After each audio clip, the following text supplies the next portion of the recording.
साथियों, सबको नमस्कार। श्री राम कोचिंग क्लासेस के ऑनलाइन चैनल पर आपका हार्दिक स्वागत, अभिनंदन। साथियों, इतिहास की पूर्व की कक्षाओं में अध्ययन करते आ रहे हैं कि वैदिक सभ्यता को दो भागों में बांटकर अध्ययन कर रहे थे। उसमें पहला पार्ट जो था वैदिक सभ्यता में, वो ऋग्वैदिक काल था। ऋग्वैदिक काल की हमने 4 विशेषताएं पढ़ी हैं। उन 4 विशेषताओं का पहला क्रम था राजनीतिक स्थिति या व्यवस्था, दूसरा था सामाजिक व्यवस्था, तीसरा था धार्मिक व्यवस्था और चौथा था आर्थिक व्यवस्था। इसके उपरांत या इसी की तरह तुलनात्मक रूप से आज हम अध्ययन करने वाले हैं वो ऋग्वैदिक काल का दूसरा पार्ट जो होगा वो है वैदिक काल का दूसरा जो पार्ट होगा वो है दोस्तों उत्तर वैदिक काल। वैदिक काल और उत्तर वैदिक काल में जो ऋग्वैदिक काल और उत्तर वैदिक काल में जो अंतर देखने को मिलता है वो यहाँ स्पष्ट हो जाएगा, क्योंकि जब आपसे प्रश्न पूछते हैं तब हम उस बात को स्पष्ट रूप से बता सकते हैं कि पहले वैदिक काल के प्रारंभ में क्या था और ऋग्वैदिक काल के बाद उत्तर वैदिक काल में क्या अंतर आया है। उसके बाद अगली कड़ी जोड़ने जा रहे हैं दोस्तों। साथियों, इस उत्तर वैदिक काल में पहले जो हम विशेषताएं वो चारों पढ़ेंगे, लेकिन ये लोग जो थे उत्तर वैदिक काल के लोग किस क्षेत्र में आगे बढ़े थे, उस आगे बढ़ते हैं उनमें सबसे पहले आता है जैसे विशेषताओं में राजनीतिक व्यवस्था। लेकिन इनके आगे बढ़ने और इनके विस्तार का क्रम हम देखें तो इसका विस्तार जो होगा भारत में, उसको समझे बिना हम राजनीतिक व्यवस्था को नहीं समझ सकते हैं। उसमें जो बात आती है कि ये जो विस्तार आता है भारत के पूर्व की ओर आगे बढ़ जाते हैं। भारत में आगे बढ़ते हैं तो भारत में किस ओर बढ़ते हैं, जैसे ये वाला सरस्वती और इस नदी के से पूर्व की ओर ये लोग बढ़ते हैं। पूर्व की ओर जब ये ऋग्वैदिक काल में आपने देखा था कि ये यमुना और गंगा की नदियों से बहुत कम परिचित है, या बिहार की कुछ गंडक नदी, सदानीरा नदी से बहुत कम परिचित है।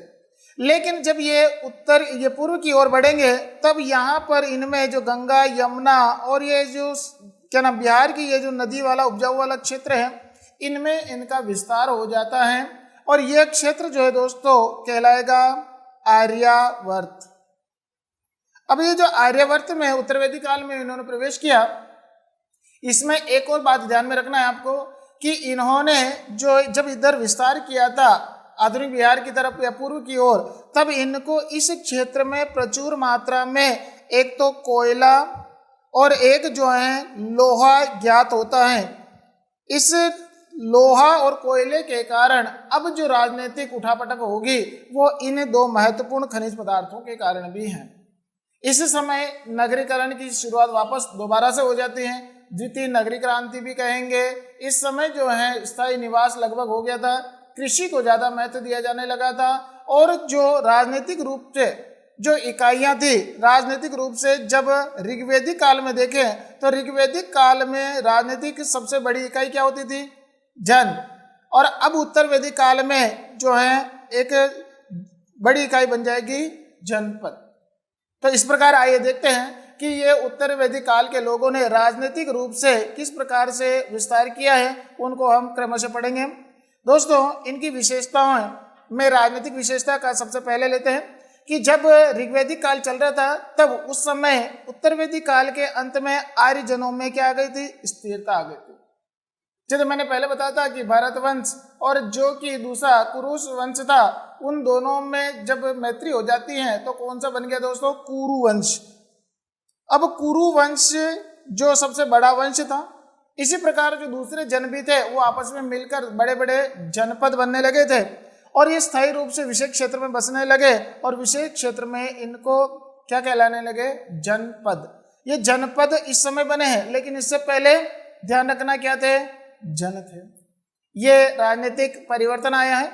आगे देखते हैं दोस्तों कि इन जनपदों में क्या स्थिति बनती है राजा के द्वारा। इन विशाल राज्य जो बनते थे, बड़े राज्य बन गए, जनपद बड़े क्षेत्र की इकाई हो गई थी।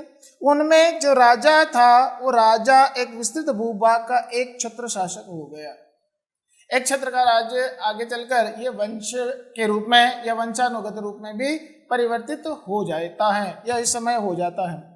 आगे चले दोस्तों कि इस जनपद में क्या विस्तार या क्या देखने को मिलता है राजनीतिक रूप से, कि जब ये एक छत्र शासक राजा करने लगता है तो भारत के पूरे भारतवर्ष, इस भारतवर्ष को हम दिशा के आधार पर बांटकर राजाओं के नाम घोषित करते हैं। जैसे मान लो ये भारत है, इस भारत के जो किस दिशा में कौन सा उस राजा का संबोधन रहा है और उनके लिए जब वो राज्य करता था तो उस समय महत्वपूर्ण कौन कौन से यज्ञों का भी आयोजन करता था, उनके बारे में दृष्टि डालते हैं कि भारत के पूर्वी क्षेत्र, सबसे पहला बिंदु आता है भारत के पूर्वी क्षेत्र।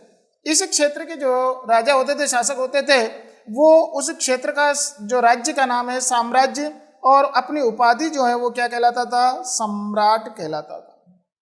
पूर्व के राजा अपने आप को सम्राट कहते थे। और जब इनका महत्वपूर्ण जो यज्ञ होता था वो वाजपेयी यज्ञ किया करते थे।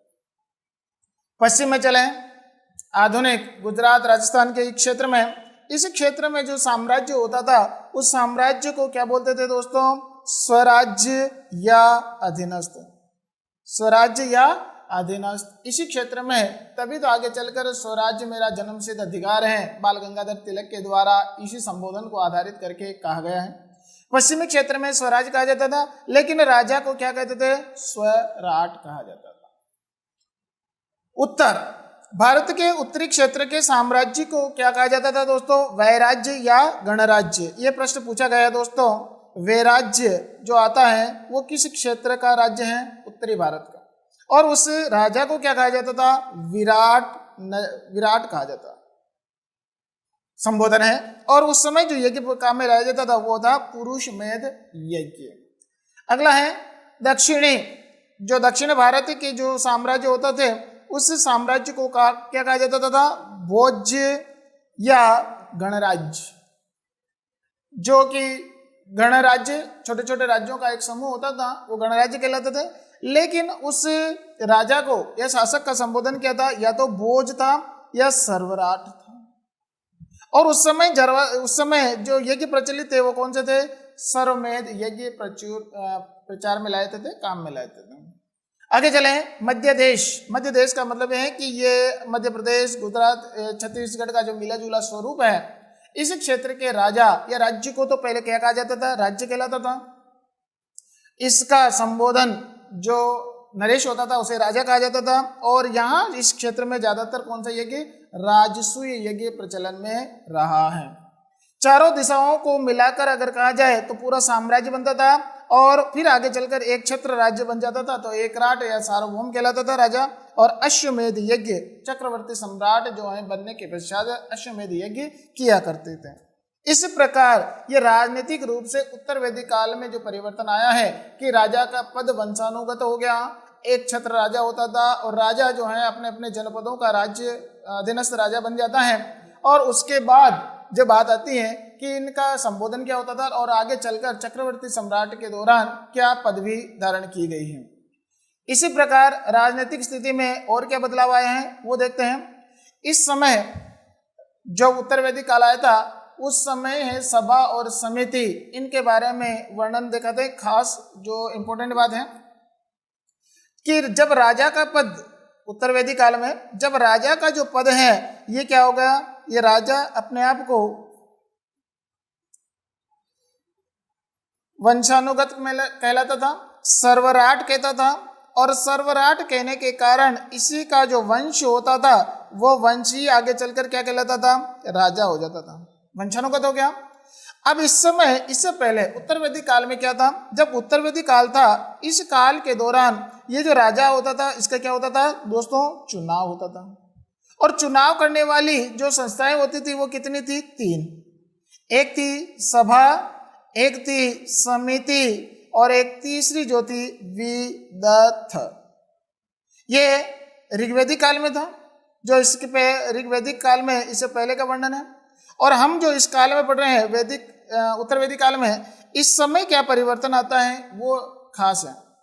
राजा का जब पद वंशानुगत हो गया, अब यहाँ चुनाव की प्रक्रिया बंद हो गई और ये सभा समिति और विदत इस राजा पर क्या रखती थी, नियंत्रण रखती थी। तो इस राजा ने आगे चलकर अपना पद स्थायीकरण करने के लिए जो है विदत नामक संस्था को क्या कर दिया, समाप्त कर दिया। जब विदत को समाप्त कर दिया तो फिर बची कितनी, सभा और समिति। सभा और समिति जो थी ये राजा पर पहले नियंत्रण रखती थी। अब उस राजा ने इस समय इस राजा ने अपने इस सभा और समिति को अपने अधीनस्थ ला दिया। ये सभा और समिति में जो लोग बैठते थे वो राजा की अनुमोदन के आधार पर ही इसमें नियुक्त होते थे। इसका मतलब है कि राजा के अधीनस्थ काम कर रहे हैं।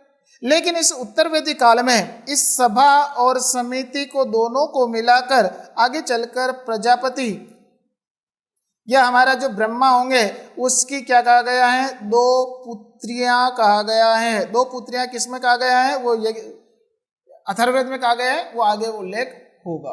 तो इन सभा और समिति को इस उत्तरवेदी काल में दो पुत्रियां कहा गया। एक बात, दूसरा कौन सी सभा समाप्त हो गई, विदत समाप्त हो गई और राजा का पद क्या हो गया, वंशानुगत हो गया है।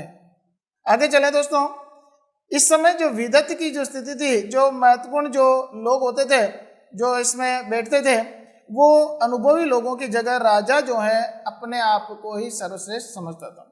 अब बात आती है तीसरा जो विशेषता आती है कर की। ये जो कर है, इस कर का जो है ऋग्वैदिक काल में देखें, इस काल का अंतर और इस काल का अंतर बताऊंगा। ऋग्वेद में जो है मैंने बताया था, इस ऋग्वेद में इस कर का नाम क्या था, बलि। तो इस काल में भी जो उत्तर वैदिक काल है, इस उत्तर वैदिक काल में भी इस कर का नाम क्या है, बलि ही है। इस कर का नाम क्या है, बलि।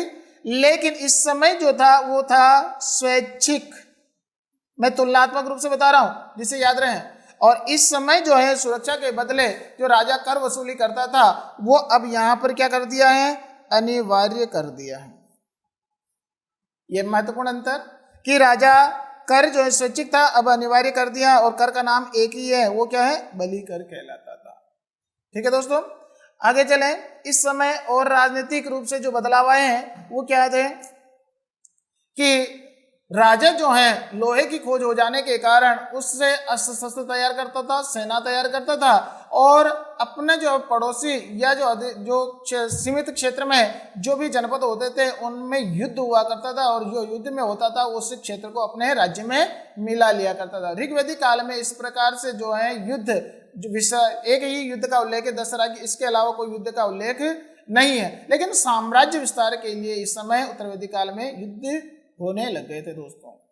अगले उत्तर वैदिक काल की दूसरी विशेषता लेके चलते हैं और वो दूसरी विशेषता कौन सी है दोस्तों, सामाजिक व्यवस्था।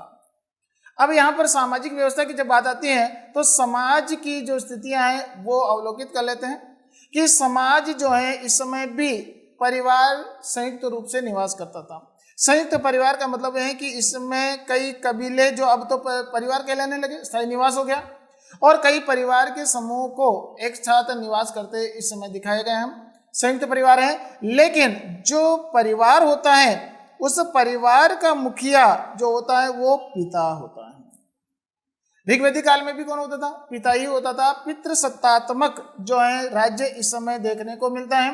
पितृसत्तात्मक परिवार जो है इस व्यवस्था में देखने को मिलता है। लेकिन एक और बात आती है कि जब हम उससे सिंधु घाटी सभ्यता से तुलना करें तो उससे पहले मातृ सत्तात्मक था, तो मातृ सत्तात्मक पिता सत्तात्मक जो है वो ऋग्वैदिक काल में ही अंतर आ गया था। आगे चलें तो इस समय जो परिवार में जो है जाति व्यवस्था का विकास भी होने लग गया था। अब जाति व्यवस्था का मतलब क्या होता है कि इस समय समाज में ऋग्वैदिक काल में वर्ण व्यवस्था का प्रचलन था। इससे पूर्व क्या था, वर्ण व्यवस्था। वर्ण कितने प्रकार के थे, 4, और उन चारों में जो है व्यवसाय चयन की जो है स्वतंत्रता थी। व्यवसाय चयन जो है उसमें स्वतंत्र थे। लेकिन यहाँ पर जो व्यवसाय जो है वो क्या हो गया, वंशानुगत हो गया, और वंशानुगत हो जाने के कारण इनसे उत्पन्न जो संतान होती थी वो संतान आगे चलकर किस रूप में बन गई, जाति के रूप में। ठीक है दोस्तों, तो यहाँ पर जो वर्ण है वो तो कौन सा है, व्यवसाय के आधार पर निर्भर है। लेकिन जो आगे जो जाति व्यवस्था है वो किस पे आती है, वो आनुवांशिकता के आधार पर, आनुवांशिक स्वरूप के आधार पर ये जाति व्यवस्था का विकास हो गया था दोस्तों।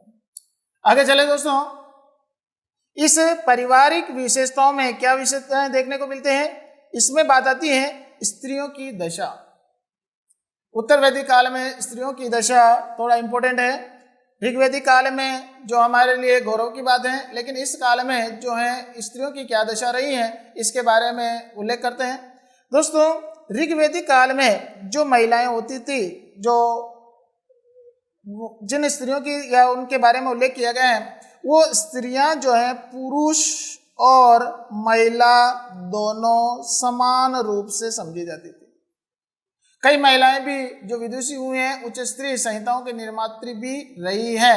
लेकिन अब मैं आता हूं उत्तर वैदिक काल में। उत्तर वैदिक काल में जो है ऋग्वैदिक काल की अपेक्षा इन स्त्रियों की दशा जो है वो थोड़ी सी क्या हुई, दयनीय या कम महत्वपूर्ण हुई है।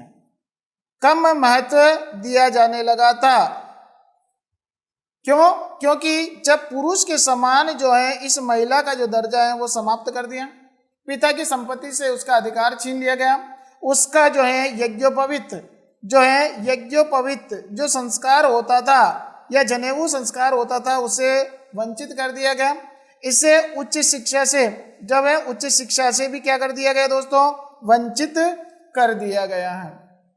आगे चलकर लेकिन उच्च कुलों में ये जो बड़े कुल होते थे उन उच्च कुलों में जो है कुछ विदुषी महिलाएं हुई हैं जो कि अपने परिवार को शिक्षित करने में उद्यत थे। ऐसे परिवार के लोगों ने अपनी महिलाओं को, अपनी जो स्त्रियों को है पढ़ने का पूरा अधिकार दिया और वो विदुषी महिलाएं इन्होंने जो है वेदों की रचना करने में भी इस समय सहयोग दिया है या ऋचाओं का निर्माण करने में सहयोग दिया है। इस काल की जो महिलाएं हैं उन महिलाओं के नाम थोड़े इंपॉर्टेंट हैं और उन महिलाओं में सबसे महत्वपूर्ण जो है वो है गार्गी। उत्तर वैदिक काल की जो महत्वपूर्ण विदुषी महिला का उल्लेख होता है वो गार्गी है। गार्गी ने जो हमारे एक यज्ञ परंपरा के जो ऋषि हुए हैं उनका नाम है दोस्तों याज्ञवल्क्य। याज्ञवल्क्य ऋषि से जो है शास्त्रार्थ किया था जनक की सभा में और इन्होंने यज्ञ के आधार पर वैज्ञानिकता को सिद्ध करने का प्रयास किया। और जबकि गार्गी ने जो है ज्ञान पक्ष को रखा और उस ज्ञान पक्ष की विजयी हो गई, तो इस कारण ये उत्तर वैदिक काल की जो प्रमुख महिला हो गई। दोस्तों, एक और बात है, अपने यहाँ पर जो राजस्थान में अभी गार्गी पुरस्कार प्रदान किया जाता है जो कि केवल महिलाओं के लिए, लड़कियों के लिए पुरस्कार हैं जो कि 10वीं या 12वीं जो बोर्ड की परीक्षा में है 75 या 75% से अधिक अंक लाती हैं, उनको गार्गी पुरस्कार दिया जाता है। तो वो इसी महिला को जो है आधार या आदर्श मानकर दिया जाता है। आगे चलें, अन्य महिलाएं जो इस समय हुई हैं वो कौन कौन सी हैं, जिसका नाम है दोस्तों कि ये महिला है याज्ञवल्क्य की जो पुत्री थी, पत्नियां होती थी, उन पत्नियों के नाम भी इस विदुषियों के नाम में जाना जाता है। इसका जैसे है कात्यायनी, मैत्रेयी,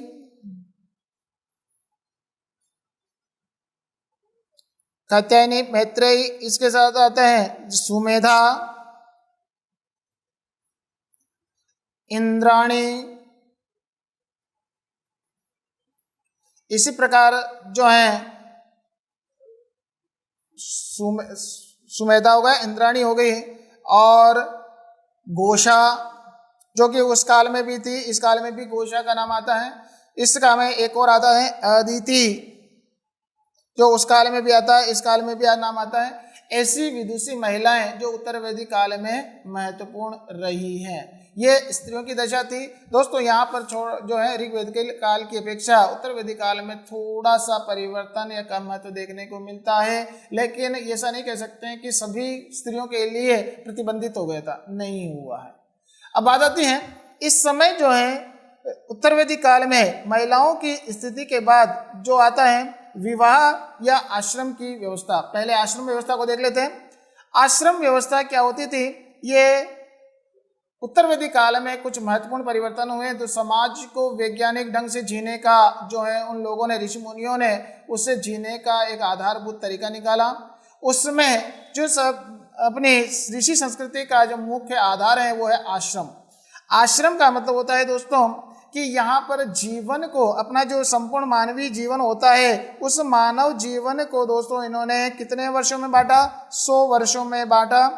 और 100 वर्षों में बांटकर प्रत्येक 25-25 वर्ष का जो आश्रम होता है उसमें इनका नाम और इनके कर्तव्य या इनके कार्य सुनिश्चित कर दिए गए। जैसे सबसे पहला आता है 25 वर्ष, 0 से 25 वर्ष का जो आश्रम आता है वो कौन सा आता है दोस्तों? ब्रह्मचर्य आश्रम, ब्रह्मचर्य आश्रम। इसी प्रकार जो दूसरा आएगा वो आएगा 25 से 50 का, जो कि सबसे महत्वपूर्ण आश्रम है, वो है दोस्तों गृहस्थ आश्रम। इसी प्रकार जो 50 से 75 का जो आश्रम बनता है वो दोस्तों होता है वानप्रस्थ आश्रम। और इसके पश्चात जो चौथा और अंतिम महत्वपूर्ण जो आश्रम आता है वो 75 से 100 वर्ष का होता है, उसे कहते हैं संन्यास आश्रम। दोस्तों इन आश्रमों में उस व्यक्ति का कर्तव्य भी निर्धारित है। वही काम करना तो पड़ता था कि आश्रम में गुरुकुल में रहकर 25 वर्ष तक शिक्षा अध्यापन करना है। उसके बाद गृहस्थ या जो है व्यवसाय चयन करके गृहस्थ और संतानोत्पत्ति का जो कर्तव्य पालन करना है। उसके पश्चात जब परिवार की जिम्मेदारी आ जाती है तो उसको कम करके जो है उस संस्कृति का प्रचार प्रसार के लिए समय निकालना पड़ता है। और अंतिम रूप से जो उसमें है कि पूर्णतः गृह त्याग करके जो है शिक्षा का प्रचार प्रसार और उसके उच्च स्तरीय आत्म परिष्कार के लिए अपना जीवन खपा देता था। तो ये वैज्ञानिक ढंग से अपने जीवन को बांटा है दोस्तों, ये आश्रम व्यवस्था कहलाती है। इसी प्रकार अगला जो सांस्कृतिक जो विशेषता देखने को मिलती है अपने, वो है संस्कार परंपरा। संस्कार का अर्थ होता है सद्कर्म।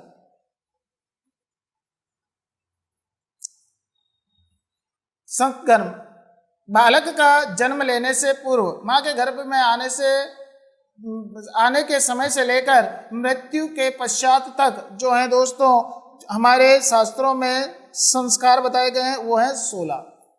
कि बालक जो नवीन शरीर धारण करने आ रहा है उसको वैज्ञानिक ढंग से ऐसे जो है अभिप्रेरित किया जाए कि वो जन्म लेने के बाद भी अच्छा सद्कर्म करे, अच्छा कार्य करे और अपने जीवन को आगे बढ़ाए, उन्नत करे। ऐसे वैज्ञानिक ढंग से उसमें जो है संस्कार किए जाते हैं। वो संस्कार की परंपरा हमारे यहाँ से सनातन काल से रही है और वो वैज्ञानिक ढंग से प्रमाणित भी है। उन्हें सत्कर्म या 16 संस्कार कहे गए हैं। इसका विस्तार से उल्लेख आगे करेंगे दोस्तों। आगे चलें। संस्कार के पश्चात जो आता है वो है दोस्तों विवाह के प्रकार। दोस्तों ये इंपॉर्टेंट बात है यहाँ पर कि उत्तर वैदिक काल में जो है विवाह में किस प्रकार बदलाव आए हैं। पहले तो ये बताओ कि ऋग्वैदिक काल में जो है ऋग्वैदिक काल में विवाह कितने प्रकार के प्रचलित थे। ऋग्वैदिक काल में विवाह जो है केवल 2 ही प्रकार के थे। एक था अनुलोम और दूसरा क्या था? प्रतिलोम। पक्का? अब देखो अनुलोम में उच्च वर्ण का व्यक्ति निम्न वर्ण की लड़की से विवाह करता है, अनुलोम। प्रतिलोम में है उच्च वर्ण की लड़की निम्न वर्ण के लड़के से विवाह करते हैं, प्रतिलोम विवाह कहलाता है। 2 ही प्रकार हैं। अब उनसे संतान जो भी होती, जो भी व्यवसाय चयन करती थी, वो वापस उसी वर्ण में सम्मिलित हो जाता था। लेकिन अब मैं बात कर रहा हूँ उत्तर वैदिक काल में। इस काल में जो विवाह हैं जो कितने प्रकार के हो गए दोस्तों? 8 प्रकार के बताए गए। और वो 8 प्रकार के विवाह जो है आगे चलकर फिर आपस में विवाह होने लगे और उनसे उत्पन्न जो संतान थी वो संतान आगे चलकर अब वर्ण की अपेक्षा जो है वो किस में परिवर्तित हो गई? जाति में। तो जाति व्यवस्था का विकास इसी विवाह व्यवस्था या परंपरा से ही विकसित हुआ। अब इसमें से 8 विवाह होंगे, उनमें से जो है 4 तो समाज के द्वारा सम्माननीय थे, जिसको सम्माननीय का मतलब है कि अच्छा समझा जाता था। लेकिन 4 जो विवाह होते थे उन्हें असम्माननीय या समाज में उसे जो है घृणा की दृष्टि से देखा जाता था या उनको कम पसंद किया जाता था। आइए देखते हैं दोस्तों कि ये 8 प्रकार के जो विवाह थे वो कौन कौन से थे।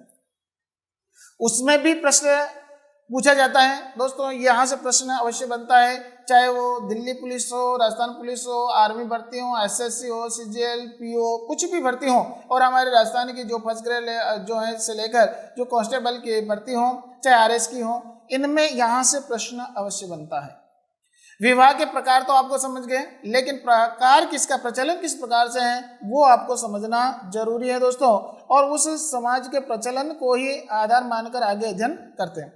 सबसे पहला जो आता है वो कौन सा है, ब्रह्म विवाह। अब अष्ट विवाह में ब्रह्म विवाह पहले है कि समान वर्ण में विवाह जैसे कन्या का मूल्य देकर किया जाता था। समान वर्ण का मतलब है कि उच्च कुल का व्यक्ति उच्च कुल के महिला से ही विवाह करता है तो वो क्या कहलाता है, ब्रह्म विवाह कहलाता है। आगे आता है दूसरा कौन सा है, देव विवाह।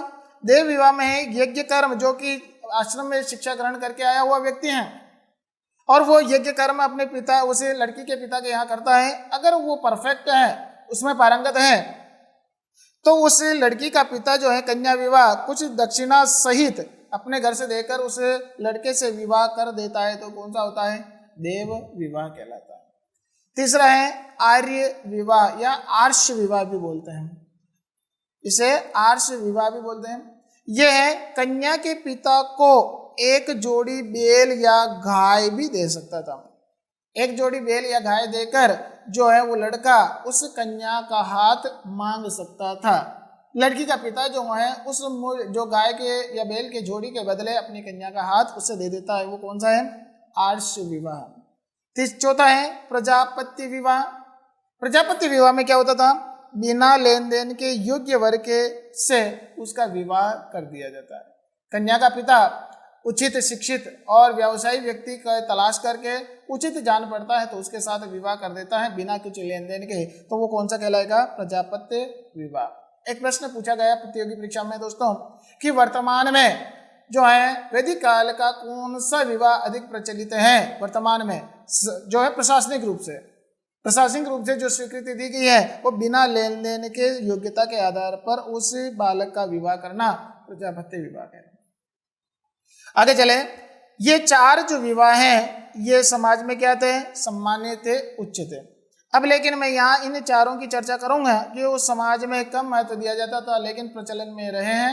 वो पहला आता है असुर विवाह। असुर विवाह जो आता है, अब ये नाम के आधार पर ये कहेंगे असुर राक्षस पैशाच तो एक ही होते हैं, लेकिन नाम के आधार पर उस नाम में उसके कर्म भी छिपे हुए हैं, उसके विवाह का तरीका छिपा हुआ है।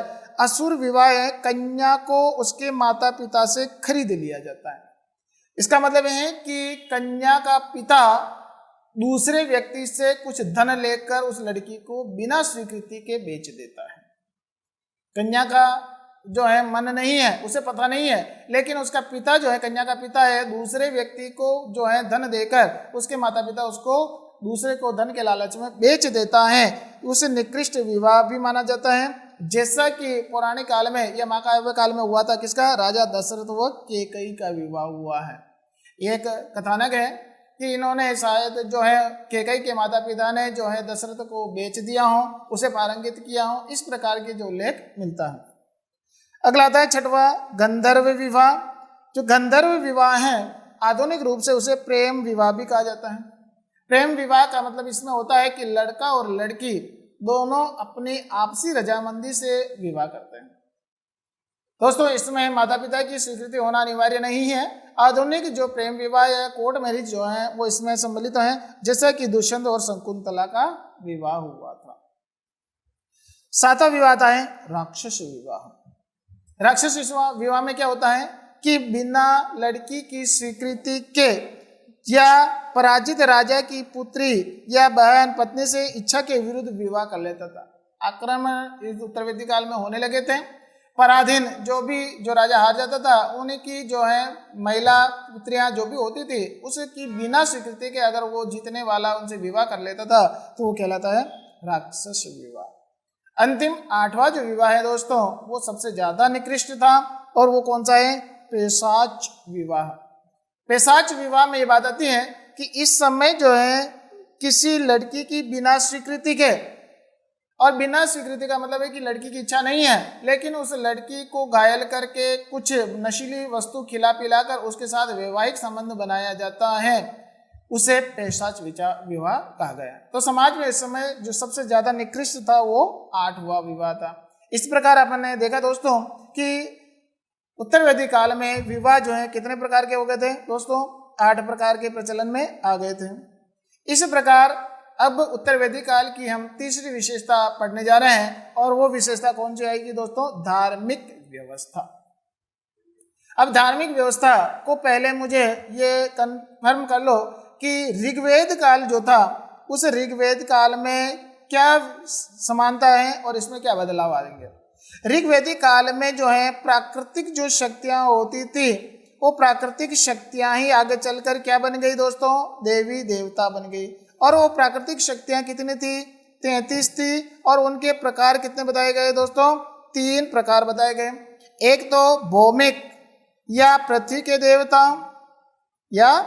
देवता, दूसरा आकाश के देवता और तीसरे जो बताए गए हैं वो है दोस्तों अंतरिक्ष के देवता। ये ऋग्वेदिक काल का उल्लेख है। लेकिन इस समय जो है उत्तर वैदिक काल में क्या अंतर आएगा वही बात बताऊं।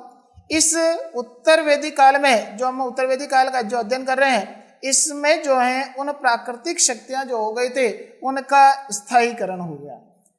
स्थायीकरण का मतलब होता है कि जिस देवी देवता को पूजा जाता है वो उसी रूप में प्रचलन में आ गया है। एक प्राकृतिक शक्तियों को ही देवी देवता माना जा रहा है। इनकी संख्या भी इस समय जो है दोस्तों कितनी बताई गई है? इस समय भी इनकी संख्या 33 थी।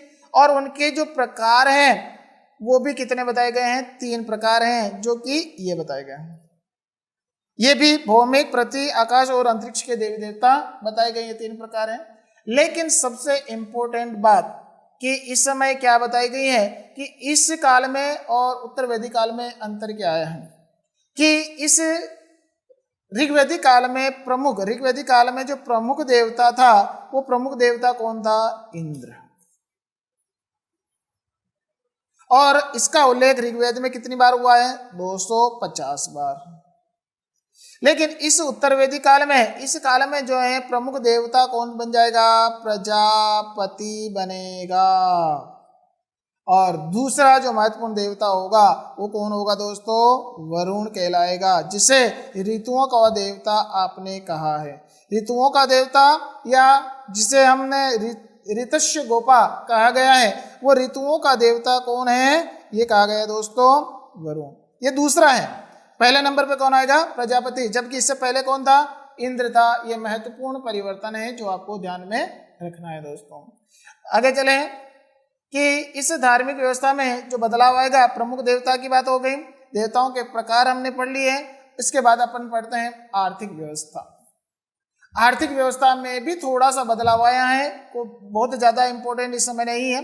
आर्थिक व्यवस्था में जो बात आती है कि प्रमुख व्यवसाय में मैं आपको एक बात बताता हूँ। आगे सिंधु घाटी सभ्यता से लेकर आज तक अगर आपको कोई भी प्रश्न किसी भी काल का ये पूछे कि किस युग का कौन सा प्रमुख व्यवसाय रहा है तो आंख मीच कर आप याद रखेंगे कौन सा? कृषि। लेकिन आपसे ये पूछ ले ऋग्वेदिक काल का, केवल ऋग्वेदिक काल का आपसे पूछे तो वो समय कौन सा था? पशुपालन। लेकिन आपको उत्तर वैदिक काल या केवल वैदिक काल का भी पूछे तो आपको क्या बताना है? कृषि, क्योंकि वैदिक काल में उत्तर वैदिक काल और ऋग्वेदिक काल दोनों सम्मिलित होता है। और आपसे केवल ये पूछे कि ऋग्वेदिक काल का स्पष्ट पूछे तो पशुपालन है, बाकी हर काल में जो है प्रमुख व्यवसाय क्या होगा? कृषि होगा। अब देखो दोस्तों कि कृषि के संबंध में एक प्रश्न पक्का है सिंधु घाटी सभ्यता से लेकर, क्योंकि सिंधु घाटी सभ्यता में भी प्रमुख व्यवसाय कृषि था, वैदिक काल में भी कृषि है और आधुनिक युग में भी क्या है? कृषि है। ये भारतीय जो है राज व्यवस्था का मूल आधार है, हर काल में ये रही है। एक और बात कि अब मैंने प्रारंभ में बताया था कि ये जो उत्तर वैदिक काल के जो लोग हैं ये विस्तार करके किधर की ओर बढ़ गए थे दोस्तों? इनका विस्तार होकर पूर्व की ओर बढ़े थे। और पूर्व की ओर इन्होंने यहाँ पर जो इनको क्या मिला? कोयला। और कोयला से जो है धात्विक खनिजों को गलाकर इन्होंने क्या प्राप्त कर दिया? लोहा। और लोहा प्राप्त कर लिया तो इस लोहे से इन्होंने क्या बनाया है दोस्तों? इन लोहे से इन्होंने 2 प्रकार की वस्तुएं बनाई। एक तो बनाई इन्होंने क्या? औजार। किसके? कृषि के। कृषि के औजार बनाए, जिससे कि इन्होंने यहाँ पर दोआब के क्षेत्र में जितने भी घने जंगल थे इनको काट काट कर कृषि योग्य बना दिया और उपजाऊ जमीन में इन्होंने कई गुना कृषि प्रारंभ कर दी और आत्मनिर्भर जनपद बन गए थे। अब जनपदों में आपसी संघर्ष होता था भूमि को लेकर, तो उस संघर्ष के लिए इन्होंने लोहे का दूसरा उपयोग क्या किया, इन्होंने हथियार बनाना शुरू किया। हथियार का मतलब है इन्होंने तलवार, ढाल, भाल है, ये जो है आधुनिक रूप से जो औजार हैं इस प्रकार के लोहे के हथियार इन्होंने बनाना शुरू किया। अब इस काल में उत्तर वैदिक काल में जो लोहा था उसे क्या कहा गया, इसे अयस्क कहा गया है, लेकिन कृष्ण अयस्क कहा गया। कृष्ण अयस्क का मतलब काला अयस्क या धातु। कृष्ण अयस्क जो है किसे संबोधन किया गया है, लोहे को संबोधन किया गया है। दोस्तों आगे आता है, पहला व्यवसाय तो मुख्य इनका कृषि था, दूसरा व्यवसाय इनका क्या हो गया था, पशुपालन, और तीसरा जो व्यवसाय आता है वो क्या है दोस्तों, जैसे कृषि के बाद प्राथमिकता इनकी कृषि थी, उसके बाद क्या था पशुपालन, और पशुपालन के बाद जो है इनका क्या था व्यापार, और व्यापार वाणिज्य जो अतिरिक्त उत्पादन होता था इनके कारण अन्य देशों से, अन्य राज्यों से वो क्या लाते थे, धन या बहुमूल्य वस्तुएं लाते थे, सोना चांदी या बहुमूल्य, जो उनके प्रांत में राज्य में नहीं होती थी। अब उनसे जो है ये दोस्तों क्या बनाते थे, अब लेन देन कैसे करते थे, तो लेन देन का तरीका जो था वो वस्तु विनिमय ही था। दोस्तों यहाँ पर भी एक ध्यान रखना है कि उत्तर वैदिक काल में भी मुद्रा का प्रचलन नहीं हुआ है, यहाँ पर भी वस्तु विनिमय ही प्रचलन में लाया जाता है। तो इसी प्रकार हमने उत्तर वैदिक काल की जो पढ़ी है आर्थिक व्यवस्था के बारे में पूरा प्रकाश डाला। तो दोस्तों आपने देखा अभी तक कि ऋग्वेद और उत्तर वैदिक काल में जो चार चार विशेषताएं थी उसमें भी हमने राजनीतिक, सामाजिक, धार्मिक और आर्थिक देखी। उत्तर वैदिक काल में भी हमने राजनीतिक, सामाजिक, धार्मिक और आर्थिक व्यवस्था देखी। तुलनात्मक रूप से जो बदलाव आया है उनको मैंने फोकस करने का या ध्यान आकर्षित करने का प्रयास किया है। दोस्तों उम्मीद है कि ये जो उत्तर वैदिक और ऋग्वैदिक काल की जो अंतर है वो आपको समझ में आ गया होगा। दोस्तों आप बार बार इस चैनल को या इस क्लास को रिपीट करके समझेंगे तो आप रटने की ज़रूरत नहीं है, मैं बार बार कहता हूँ। दोस्तों इसी प्रकार इस चैनल से जुड़े रहिए, दोस्तों देखते रहिए। मिलते हैं हर समय, हर शाम 8 बजे आपको इतिहास की क्लास से। Thank you. घर पे रहें, मस्त रहें और पढ़ते रहे दोस्तों। जय हिंद, जय भारत।